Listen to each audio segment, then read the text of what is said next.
ఇన్ని రోజులైనాక ఎందుకు New Zealand studio దాకా వచ్చిర్రు కొడంగల్కి వెళ్ళి?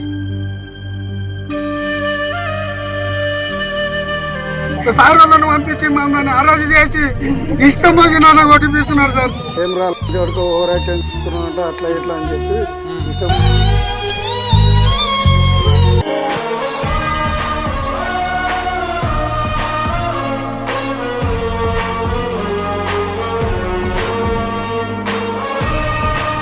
నమస్తే మిత్రులారా, నేను మీ జర్నలిస్ట్ శంకర్ని. కొడంగల్లో నిజంగా మనం ఇప్పుడు రాష్ట్రంలో చూస్తూ ఉన్నాం.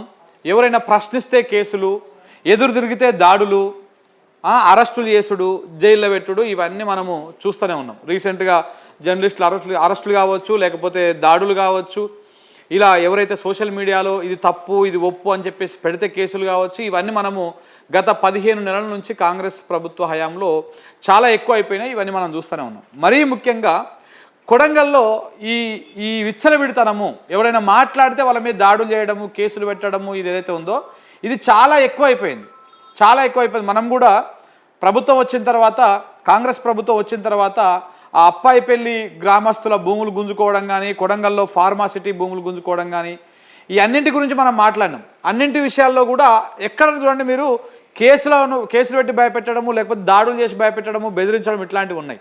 అయితే రీసెంట్గా ఫిబ్రవరి 17 తారీఖు నాడు ఒక ఇన్సిడెంట్ జరిగింది. మీకు గుర్తుంటుంది, ఈ వీడియో చూస్తే మీకు గుర్తుంటుంది. ఏదైతే మద్దూరు మండలము, కొత్తపల్లి మండలము, అల్లిపురం దగ్గర జరిగినటువంటి ఒక ఇన్సిడెంట్ కొంచెం జరిగింది. ఈ వీడియో మీకు గుర్తుంటుంది. ఇందులో ఒక వ్యక్తి నడవలేక ఇద్దరు వ్యక్తుల సహాయంతో తీసుకొస్తా ఉన్నారు. అసలు ఇట్లా కావడానికి కారణం ఏంటి అంటే ఒక చిన్న ఇన్సిడెంట్ చెప్తా మీకు. ఇప్పుడు కొత్తపల్లి మండలము అల్లీపురం గ్రామంలో, కొడంగల్ నియోజకవర్గం అల్లీపురంలో వీళ్ళ అమ్మ వాళ్ళ స్కూల్లో, మీ అమ్మ పేరు భీమమ్మ ఆ అల్లీపురం ఊర్లో ఉన్నటువంటి స్కూల్లో అటెండర్ లెక్క పనిచేస్తూ ఉంటే ఆమె జీతం ఇవ్వకుండా ఒక 3 నెలల నుంచి ఆమె జీతం ఇవ్వకుండా ఆపితే ఆ జీతం పైసలు అడుగుతందుకు ఈయన ప్రిన్సిపల్ దగ్గర, హెడ్ మాస్టర్ దగ్గరికి పోయిండు. పోనీ ఆ పైసలు రాలేదు అంటే ఇగో ఇట్లా శాంక్షన్ కూడా అయినాయి 9,000 రూపాయలు. ఇది ఎప్పుడైంది? జనవరి 6వ తారీఖు 2025లో వీళ్ళకు పైసలు కూడా ఇట్లా శాంక్షన్ అయినట్టు ఇగో ఇట్లా ఇది కూడా వచ్చింది. ఇది ఈ చెక్కు సంబంధించినటువంటి బ్యాంక్ సంబంధించిన చెక్. ఈ 9,000 కూడా శాంక్షన్ అయినాయి వాళ్ళకి. అయినాక ఈ డబ్బులు వీళ్ళకి ఇవ్వమంటే ఇస్తందుకు ఆ స్కూల్కి సంబంధించినటువంటి ప్రతి స్కూల్కు చైర్మన్ ఉంటారు కదా, ఆ చైర్మన్ సంతకం పెడతలేదంట. దీని మీద చైర్మన్ సంతకం పెడితేనే వీళ్ళకి జీతం వస్తుంది, అటెండర్కి జీతాలు. సో కాబట్టి సంతకం పెడతలేదంట. ఆ చైర్మన్ ఎవరు అంటే ఆ స్థానికంగా ఉన్నటువంటి ఒక మాజీ సర్పంచ్ మనిషి. ఆ మాజీ సర్పంచ్ ఎవరు? రమేష్ రెడ్డి ఆయన పేరు. ఇగో ఆయననే ఇట్లా కొట్టిపించారు అనమాట ఈయనని. ఆ రమేష్ రెడ్డి ఎవరు అంటే అన్న తిరుపతి అన్నకి, వాళ్ళ తమ్ముడు రేవంత్ రెడ్డికి, మన రాష్ట్ర ముఖ్యమంత్రి గారికి అత్యంత దగ్గర మనిషి. కుడి భుజం, ఎడమ భుజం, ఇంకా అన్ని రకాలుగా దగ్గర మనిషి అనమాట ఆ మండలము, ఆ ఊరు ప్రాంతానికి వచ్చేసరికి. సో ఈయన డబ్బులు అడిగేసరికి ఆయన వద్దనడు అని చెప్పేసి చైర్మన్ మేడము ఇస్తలేదు అనమాట. చైర్మన్ గారు ఇస్తలేదు. ఎందుకు ఇస్తలేరు? మా పైసలు మాకు ఇవ్వాలి కదా అని చెప్పేసి ఈయన కొంత గట్టిగా ఆ స్కూల్ హెడ్ మాస్టర్ని, ఆ చైర్మన్ నిలదీసేసరికి, నిన్ను తిట్టిర్రు ఎవరు? మీ పేరేం పేరు? ఎల్లప్ప తిట్టిండు నిన్ను అని చెప్పేసి ఆ చైర్మన్ ఆ సర్పంచ్కి చెప్తే, ఆ సర్పంచ్ గారు ఈయనను తీసుకుపోయి అరెస్ట్ చేయించి ఫస్ట్ దుద్యాల మండలంలో ఉన్నటువంటి మద్దూరు మండలంలో ఉన్న పిఎస్కి తీసుకుపోయి అక్కడ కొట్టిపించి, అక్కడ నుంచి మళ్ళీ కోస్గికి తీసుకుపోయి అక్కడ కోస్గిలో సిఐ గారి ఆధ్వర్యంలో దెబ్బలు కొట్టి ఇట్లా రకరకాలుగా ఆయన చిత్రహింసలకు గురి చేస్తే ఇగో ఆయన చివరికి బయటకు వస్తే ఈ రకంగా బయటకు వచ్చిండు. ఇగో ఇట్లా నడవడానికి ఇద్దరి మనుషుల సాయంతో నడవడానికి కారణము ఇదంతా అనమాట. ఏంటిది? ఇక్కడ పంచాయతీ ఏంది? కేవలము 9,000 రూపాయలు వీళ్ళ అమ్మ ఒక స్కూల్ అటెండర్గా పనిచేస్తూ ఉంటే ఆ అటెండర్ పైసలు ఇవ్వడానికి ఈయన పోయి తీసుకోవడానికి అడిగితే వాళ్ళు ఇవ్వకుండా ఇట్లా దాడి చేసారు. ఇదంతా ఒకటి వర్షన్. అసలు ఎందుకు 9,000కే గింత దాడి చేస్తారా అంటే కథ 9,000 ముచ్చట కాదు ఇది. ఇక ఇప్పుడు నాకు వచ్చినాక చాలాసేపు కూర్చోబెట్టి మాట్లాడితే కొన్ని విషయాలు చెప్పారు. ఏంటిది అంటే ఈయన మన ఎన్నికలల్లా ఈయన ఈ ఎల్లప్ప కదా పేరు, ఎల్లప్ప మన ఎన్నికలలో ఏం జరిగిందంటే ఈయన బీఆర్ఎస్ పార్టీ వాళ్ళకు ఈయనకు ఉన్నటువంటి 2 బండ్లు, బొలోరో బండ్లు ఉంటాయి కదా, ఆ ప్రచార రథాల లెక్క పెట్టిండంట. ఇగో కథ అక్కడ ఉందన్నమాట. ఆహా నువ్వు బీఆర్ఎస్ పార్టీలకు అట్లా పెడతావా అని చెప్పేసి 9,000 వంక పెట్టి ఈయన ఈ రకంగా కొట్టి ఇబ్బందులకు గురి చేశారు. మరి ఇన్ని రోజులైనాక ఎందుకు న్యూస్ లైన్ స్టూడియో దాకా వచ్చిర్రు, కొడంగల్కి వెళ్ళి దేనికోసం వచ్చిర్రు? ఫిబ్రవరి 17 తారీఖున రిజిస్టర్ జరిగితే ఫిబ్రవరి అయిపోయింది, ఇప్పుడు ఇది మార్చి, ఇలా 13 తారీఖు. మరి ఎందుకు వచ్చిర్రు ఇందాక అంటే ఇప్పటిదాకా ఈయనను కొట్టినటువంటి వాళ్ళ మీద చర్యలు తీసుకోలే ఒకటి. ఇంకోటి ఆ సర్పంచి ఇప్పటిదాకా సర్పంచ్ మీద చర్యలు తీసుకోలే, పోలీసు వాళ్ళ మీద చర్యలు తీసుకోలే. ఇక్కడ ప్రజా సంఘాలు ధర్నా చేసినాయి, పోయి వీళ్ళ కుల సంఘ పోలు పోయి ధర్నా చేసిర్రు మద్దూరులో, ఇవన్నీ చేసిర్రు, అయినా కానీ చేసుకోవాలి. ఇప్పుడు ఇంకో కొత్తగా ఏంటంటే ముందు ఈయన అరెస్ట్ చేయాలనేటువంటి ప్రయత్నం చేస్తూ ఉన్నారంట స్థానికంగా ఉన్నటువంటి పోలీసు వాళ్ళు. ఈయన అరెస్ట్ చేసి లోపలేయాలి ఫస్ట్. ఈయన అరెస్ట్ చేసి లోపలేస్తే ఇంకొకరు ఇట్లా మాట్లాడుకుంటూ ఉంటారు. కొడంగల్లో రేవంత్ రెడ్డి కానీ రేవంత్ రెడ్డి అనుచరగణం కానీ వాళ్ళ పరివార్ కానీ చెప్పినట్టే వినాలి, కానీ ఎవరు ప్రశ్నించేటోడు ఉండొద్దు, ఎవడు మాట్లాడేటోడు ఉండొద్దు అని చెప్పేసి అలా చేస్తూ ఉంటే చివరికి అక్కడ పోలీసు వాళ్ళ దగ్గర వీళ్ళకి న్యాయం జరగకపోతే ఇవాళ వీళ్ళు హైదరాబాద్లో ఉన్నటువంటి మానవ హక్కుల సంఘం దగ్గరికి ఒక పిటిషన్ ఇద్దామని వచ్చారు. ఆడ కూడా పిటిషన్ ఇచ్చిరంట. పిటిషన్ ఇచ్చి ఆ నుంచి మన న్యూస్ లైన్ ఛానల్లో ఎత్తుక్కుంటా మన స్టూడియోకి రావడం జరిగింది. అసలు ఎందుకు వచ్చిర్రు ఏంది అనేది కూడా ఒకసారి మాట్లాడదాం. నమస్తే ఎల్లప్ప. తక్కువైనా దెబ్బలు తక్కువైనా మరి? లేదు సార్, ఇంకా అరికల్లా మంటలు అట్లే ఉండయి, రాత్రికి పీకుడు ఎక్కుతాయి. ఇట్లా ఇట్లా ఈ రేంజ్ లో నేను కొట్టిర్రు, ఇప్పుడు నువ్వు నడిచేది నువ్వే కదా? నేనే సార్. ఆ రేంజ్ లో కొట్టిర్రు అంటే మరి నిన్ను ఎక్కడెక్కడ కొట్టిర్రు, ఎట్లా అయింది, అసలు ఏం జరిగింది ఒకసారి చెప్పు సార్. అక్కడ ఈ స్కూల్కు మాకు జీతం వచ్చేది ఉంది సార్, ఒక 9,000 రూపాయలు. ఒక 1 year నుంచి అసలు శాలరీ వస్తలేదు సార్ మాకు. అయితే 3 నెలల జీతం పడ్డా సార్. 3 నెలల జీతం పడితే సార్ అది వచ్చి 1 నెల అయింది సార్. నెల అయితే అక్కడ ఉన్న ఈ స్కూలు చెప్రాసి ఎవరు హెడ్ మాస్టర్ ఏమన్నా సార్, హెడ్ మాస్టర్ నీ గెలిచేడుకోయి వచ్చేది తీసుకురా, నీకు అక్కడ జీతం పడ్డది శాలరీ, నెలకు 3,000, 3 నెలల జీతం వచ్చింది 9,000 రూపాయలు సార్. అయితే ఆ ఓచర్ తీసుకొని ఆ హెడ్ మాస్టర్ దగ్గరకు వెళ్ళింది సార్. హెడ్ మాస్టర్ దగ్గరకు పోతే సార్ హెడ్ మాస్టర్ రాసి స్టాంప్ వేసి ఇచ్చి చెప్పింది సార్, అక్కడ ఈ స్కూల్లో చైర్మన్ ఉంటుంది వెంకటమ్మ అనే టైం, ఆమె దగ్గర నువ్వు పోయి సంతకం తీసుకో, నీకు డబ్బులు డ్రా అవుతాయని చెప్పింది సార్. అయితే నేను అక్కడ వెంకటమ్మ అనే వ్యక్తి దగ్గరకు పోయినా సార్. పోయినాక ఇట్లా మేడం సంతకం పెట్టమన్నది, మరి ఇట్లా డబ్బులు వచ్చినాయంట అని చెప్పి అడిగిన సార్. అడిగితే ఆమె ఏమన్నది, నేను మేడంని అడిగి చెప్తానా సార్ ఫస్ట్. అయితే మేడంని అడిగితే మేడం పెట్టమన్నా సార్.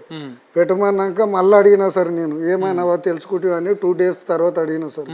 అడిగితే మాజీ సర్పంచ్ మీ అసలు సంతకం పెట్టవద్దు అన్నాడు, డబ్బులు వానికి ఇవ్వద్దు ఎట్టి పరిస్థితి ఉన్నా, అసలు వానికి ఆ శాలరీ ఇచ్చేది కాదు, వాడిని ఎట్లైనా చేసి అనగదొక్కాలి, మీరు సంతకం పెట్టకండి, నేను చెప్పినాకనే మీరు సంతకం పెట్టాలి, లేకపోతే పెట్టవద్దని చెప్పిండు సార్. అంటే నేనన్నా సార్, మాజీ సర్పంచ్ మీ పదవి దిగిపోయి 1.5 సంవత్సరాలు అయిపోయింది, అసలు సర్పంచ్కి సంబంధం లేని విషయాలు ఇవి, నువ్వు 10 మంది మాట పూర్తిగా రావాలి కానీ ఒకరి మాట పూర్తిగా పోకూడదు. అయితే ఇది అక్కడ ఉన్న ఎవరికి గ్రామ పంచాయతీ సెక్రటరీకి సంబంధం ఉంటుంది, ఈ స్కూల్లో ఉన్న చైర్మన్కి సంబంధం ఉంటుంది, ఈ హెడ్ మాస్టర్కి సంబంధం ఉంటుంది సార్. అవన్నీ అడిగిన సార్. అడిగితే సార్ అక్కడ ఏమైందంటే, లేదు నేను రమేష్ రెడ్డి అనే వ్యక్తి చెప్తేనే పెడతా, నేను లేకపోతే పెట్టాను, ఆయన నువ్వు అడిగితేనే పెడతా, లేకపోతే లేదంటే నేను అడగాను సార్ ఆయనని, ఆయన పదవి దిగిపోయింది, నేను అడగాను అని చెప్పినా సార్. అడగాను అని చెప్తానంటే సరే నేను కనుక్కొని ఫోన్ చేస్తాను సార్. కనుక్కొని ఫోన్ చేయలేదు సార్. ఏంత అడిగితే అక్కడ సార్ వాళ్ళు వచ్చిండ్రు సార్, ఈ స్కూల్ కాడికి 4 టీచర్లు ఉన్నారు సార్, ఒక పెద్ద సార్ ఉన్నాడు. అయితే ఆ సార్ వాళ్ళు వస్తే మా మమ్మీ ఫోన్ చేసింది సార్. నేను మండలంకి వెళ్ళిన పొద్దుగాల లేచి 17 తారీఖు నాడు మా కొత్తపల్లి మండలంకి వెళ్ళినా సార్. మా మమ్మీకి పోయేటప్పుడు చెప్పిపోయినా సార్, ఇట్లా సార్ వాళ్ళు వస్తారంటే, సార్ వాళ్ళు వస్తే నాకు ఫోన్ చేయమని నేను చెప్పిన సార్. చేయమంటే మా మమ్మీ 11:30కి అట్లా ఫోన్ చేసింది సార్. అయితే సార్ వాళ్ళు వచ్చిండ్రు, మాట్లాడతారంట రాబేట అని చెప్తే పోయినా సార్. అక్కడికి పోయినాక సార్ అయితే నేను 11:30కి అక్కడ పోయినా, సార్ వాళ్ళు మాట్లాడితే నేను సార్ని అడిగిన సార్ జీతం వచ్చి 1 నెల రోజులు అయింది సార్, మా భార్య చచ్చిపోయింది, మా పిల్లలు చిన్న ఉన్నారు, 4 ఆడపిల్లలు, మా పరిస్థితులు ఘోరంగా ఉన్నాయి, ఎట్లైనా చేసి డబ్బులు ఇప్పియండి సార్, ఆమె చైర్మన్ సంతకం పెడతలేదు అని అడిగిన సార్. ఈ పిల్లలు సార్, ఇగో వీళ్ళు మా అమ్మ సార్, ఈమె జీతమే సార్, ఇగో చిన్న ఇద్దరు ఈడ సార్. అయితే అక్కడ సార్ని అడిగిన సార్, అడిగితే ఏమ్మా ఎందుకు పెడతలేవు అంటే, లేదు ఇట్లా సర్పంచ్ని పెట్టొద్దు అన్నారు సార్, అందుకే పెడతలేను అంటే సార్ గిట్ట కోపమైంది సార్. అసలు సర్పంచ్కి సంబంధం లేని విషయాలు ఇవి, నువ్వు ఎందుకు పెట్టవు, పెట్టు, ఆమెకి పాత జీతమే కదా, ఆమెకి ఇవ్వాలి శాలరీ, మీరు ఆ జీతం ఇవ్వండి అంటే, అక్కడ ఉన్న టీచరు ఈ చైర్మన్ ఏమంటలేరు సార్, అక్కడ గప్పల్లి లాడరు. అయితే సార్ వెళ్ళిపోతున్నాడు సార్. నేను ఒక్కటే అడిగిన సార్, సార్ ఇక్కడ శాలరీ ఏంగా తీసుకున్నారు, శాలరీ తీసుకొని ఇప్పుడున్న అక్కడ వర్క్ ఆయా పోస్టుకు వర్క్ చేసేటోళ్ళకు అక్కడ అమౌంట్కి ఇంకా వాళ్ళకి 3,000 రూపాయలు ఇచ్చేసిండ్రు సార్. అట్లా నెలకు 3,000 6,000 రూపాయలు వాళ్ళకి ఇచ్చేసిండ్రు. ఆ డబ్బులు గిట్ట డ్రా చేసింది సార్ అంటే, అప్పుడు సార్ మళ్ళీ రిటర్న్ తిరిగి వచ్చి అడిగిండు సార్, ఏమ్మా నువ్వు అసలు డబ్బులు డ్రా చేసుకున్నావంట, అసలు ఆ విషయానికి నాకు నేను 2 గంటల సేపు అడిగితే నాకు చెప్తలేవు, మరి ఆ పోరాడు వచ్చి నాకు చెప్తుంటేనే నువ్వు ఇప్పుడు నాకు చెప్తున్నావు అంటే, అవును సార్ డ్రా చేసిన అన్నది. మరి ఎందుకు ఇచ్చిన ఆ డబ్బులు అంటే, ఇచ్చిన సార్ మళ్ళీ ఈయన వచ్చి అడిగేటోళ్ళకి మళ్ళీ రిటర్న్ తీసుకున్నా అని చెప్పింది సార్. రిటర్న్ తీసుకున్నా అని చెప్పేటోళ్ళకు నేను అడిగినా, మళ్ళీ సార్ ఎంబడి వెళ్ళిపోయినా సార్ కొత్తపల్లి మండలం. కొత్తపల్లి మండలంకి వెళ్ళిపోయినాక సార్ నాకు అర్ధ గంటలో ఫోన్ వచ్చింది సార్. అక్కడ ఫోన్ వచ్చి కానిస్టేబుల్ ఫోన్ చేసిండు సార్. ఫోన్ చేసి ఎల్లపై ఎక్కడ ఉన్నామంటే నేను మండలంలో ఉన్నా సార్ అని చెప్పిన సార్.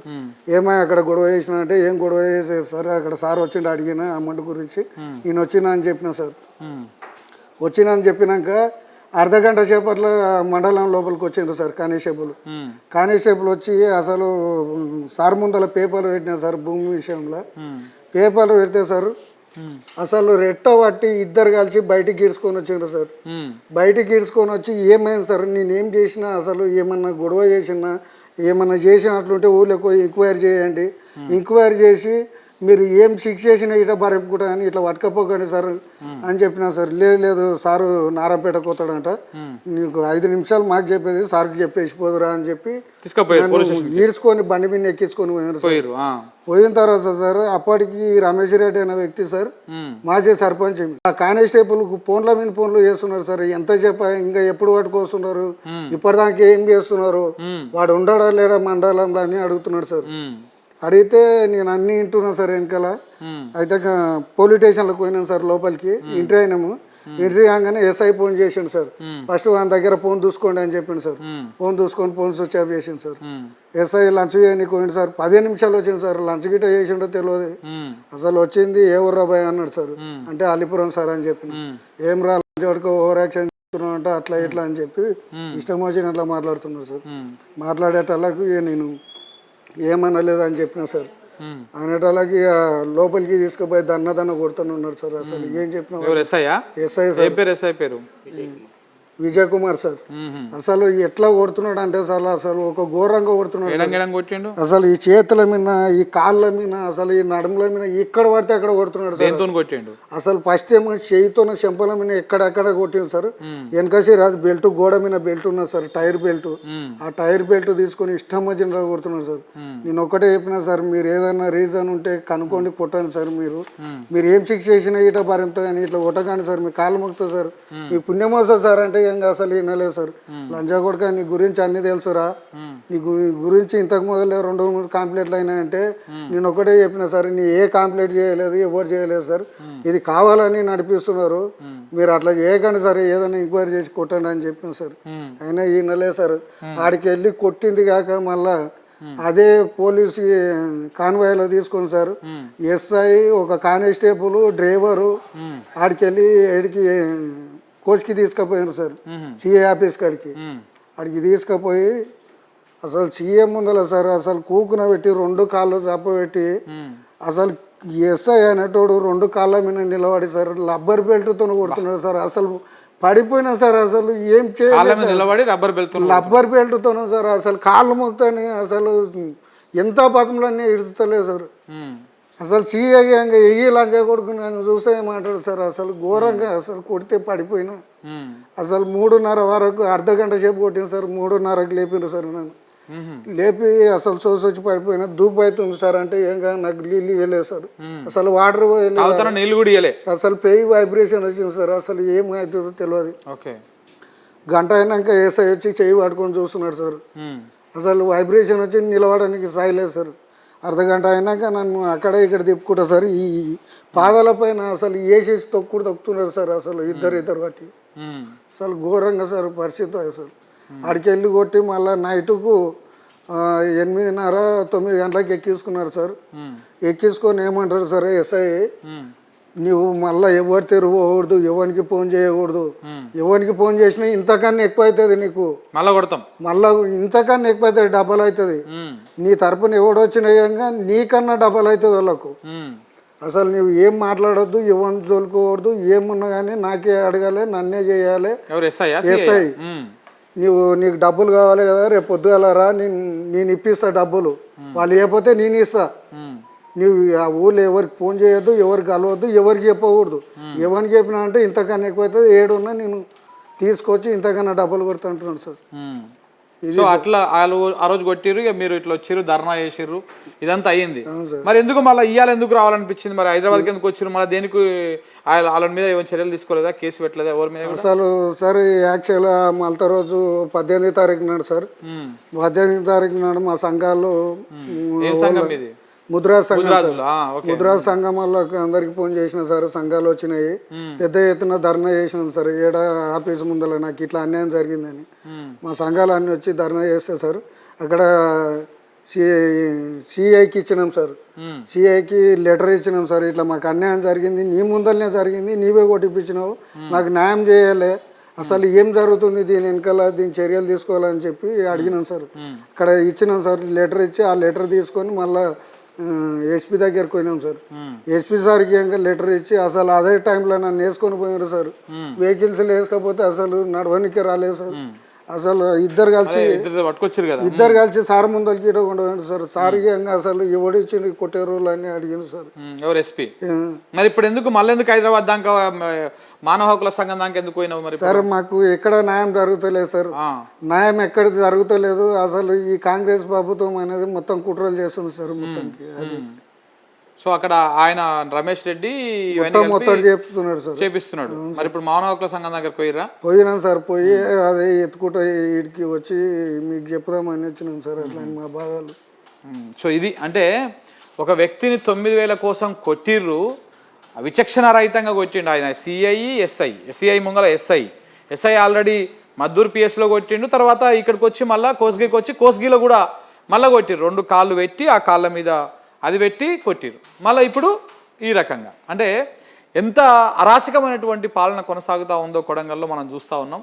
ఇది నిజంగా కూడా ఇప్పటికైనా మరి మానవ హక్కుల సంఘం కానీ లేకపోతే విధి కానీ ఏమైనా రెస్పాండ్ అయ్యి ఆ సిఐ మీద ఎస్ఐ మీద చర్యలు తీసుకుంటారా, ఆ రమేష్ రెడ్డి అనేటువంటి మాజీ సర్పంచ్ మీద చర్యలు తీసుకుంటారా, లేకపోతే ఆయన తిరుపతి రెడ్డికి రేవంత్ రెడ్డికి మంచి దగ్గరి వ్యక్తి అంట, సన్నిహితుడు అంట, మరి ఆయనని వాళ్ళే కాపాడుతున్నారా? ఇలాంటి ఒక పాపం ఆయన భార్య కూడా చనిపోయింది, 4 ఆడపిల్లలు ఉన్నారు, చిన్న పిల్లలు. మనం ఎప్పుడు చూపించినాం ఇందులో.